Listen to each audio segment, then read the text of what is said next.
What's up, fuckers? It's tea time. Well, take me out to the fucking ball game, but not in Georgia. Klansman Kemp hit a home run suppressing votes in Georgia by signing Senate Bill 202. He thought he won the game until the MLB knocked one out of the park themselves. MLB stands for Major League Baseball. It's the oldest major professional sports league in the United States and Canada. 30 teams play pro ball, 15 teams in the National League, and 15 in the American League. Now, I don't know a damn thing about these teams, but listen to me, a fag talking about sports ball stuff. Caucasian Jesus? Am I straight yet? Well, give me a beer and a woman and the conversion therapy will be complete. I'm just kidding. Conversion therapy doesn't work. You know what else doesn't work? Being outraged about how you've been canceled when you brought it on yourself by making a big oopsie-doopsie in judgment. And that oopsie-doopsie is obviously supporting and signing SB 202. The Republic clans call it cancel culture, but I call it accountability culture. SB 202's mere existence validates detrimental Donnie's election fraud lies, but the fact of the matter is the GOP has been working to rig state election rules in its favor across the country for years now. And that campaign is gaining momentum in the midst of Trump's bruised ego tour, crying about how the election was supposedly stolen from him. Right now, there are over 360 bills in 47 states around the country aimed at restricting voter access. Every single one of these bills are in response to Pumpkin Tit's extra salty crocodile tears. But he lost fair and square, so see you later, alligator. So far, these bills have only passed in Republican-controlled state governments like Georgia's. Does anybody need a minute to pretend to be shocked? Anybody? Lindsey Graham? He's been awfully quiet. With all this talk about balls, pitching, catching, and making it to third base, I'm surprised he's had no comment. Oh, Lindsey. He's probably on his knees somewhere. Praying.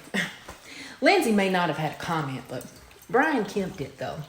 That major league bitch made a big old official statement this week. He says the woke left has canceled him, sports shouldn't be political, and Stacey Abrams stole the All-Stars game from Georgia. This woman seems pretty powerful. It sounds like the country needs her. I just hope that she doesn't do something criminal like, I don't know, knock on a door and end up in jail.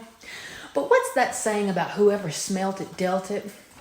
The klepto clan, who steals everyone's rights, is always accusing people of stealing when they don't get their way. The dirty Democrats stole the 2020 election, Stacey Abrams stole baseball, and we can't forget how the gays stole the rainbow from God. I mean, you gotta be pretty fast on your feet to steal from Jesus. Those gays must have been wearing Lil Nas' Satan shoes. We gotta be quick on our feet to get away from all the hate crimes from the Christians, I'll tell you that. But let's talk about how Brian says sports shouldn't be political.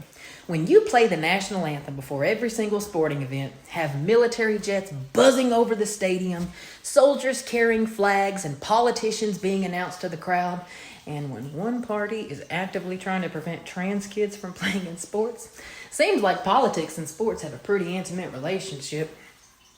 Muhammad Ali refused to serve in the army because he didn't agree with the Vietnam War. He was canceled and banned from boxing by U.S. authorities because of his stance. He didn't suppress votes or anything, he just didn't like war, but fuck him though, right?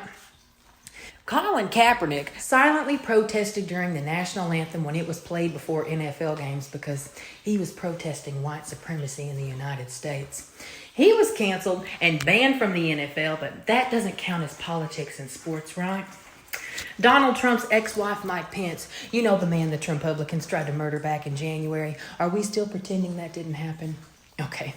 He used kneeling protest to make his own political statement when he and his wife, Mother, stomped out of a Colts 49ers game in 2017.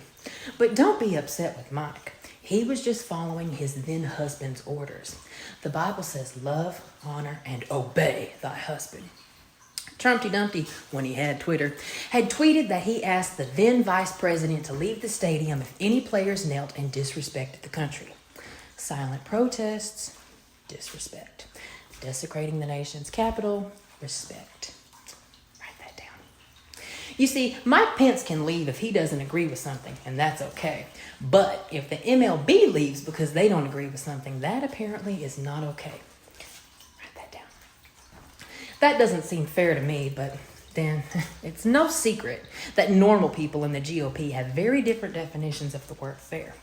Again, Brian Kemp's narrative is that a black woman stole baseball, but in reality it was white man. It's always straight white man. African American baseball players weren't allowed to play in what would eventually be known as the MLB. Truth be told, there was no rule in effect to exclude African American players. It was just good old-fashioned racism and segregation.